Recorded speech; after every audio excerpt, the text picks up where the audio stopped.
I went to Italy and I went to a city called Bari, which is in the region of Puglia, which is right down at the bottom, like the heel part.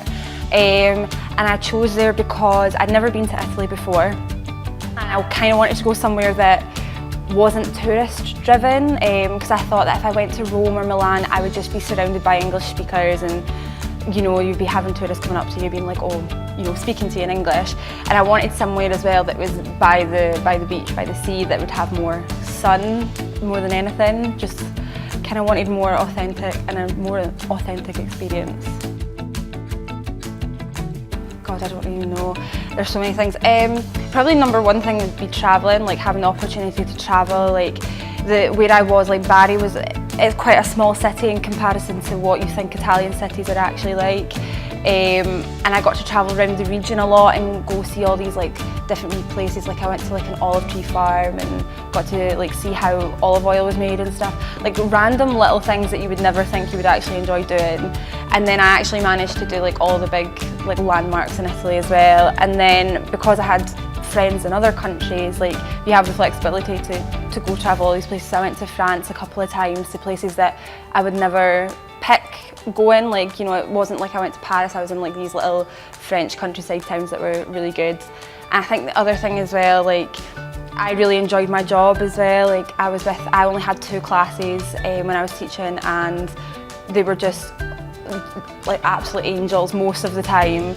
And like the teachers that I worked with like kind of treated me as like their own daughter. Like they would invite me around to their house and I would sit with their family, and you know, if I was ever like having problems, they're the first ones there. And I think a combination of both made it a really good experience. I would say in Italy the kind of bureaucracy side of it. When I moved, like I didn't have like a bank account, I didn't have a flat, I didn't have anything. So I kind of just went out there hoping for the best, and like dealing with letting agents over there was so difficult because there's all these like undisclosed fees that you've got to pay.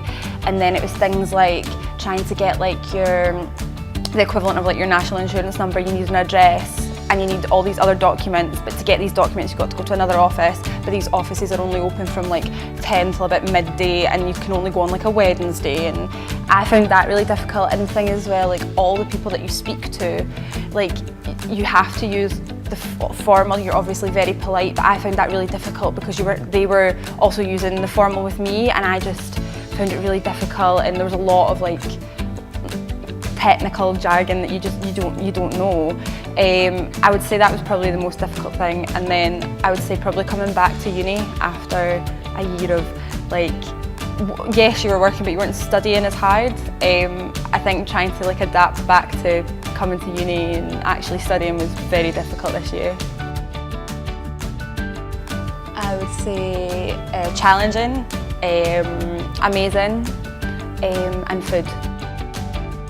I would say save up as much money as possible before you go. You never know if you're going to have an emergency. In my case, I didn't actually get paid for like 4 months, so I was out without a wage, and you can't exactly keep calling up your parents if you're trying to be independent.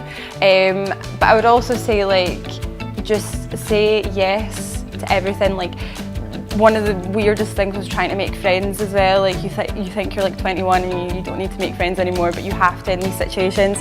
And you just kind of have to say yes to every opportunity. If someone like invites you around to their house for dinner, like say yes. Like if you're going like on a group exchange, like just go do it, and it will be challenging, but it's 100% worth it.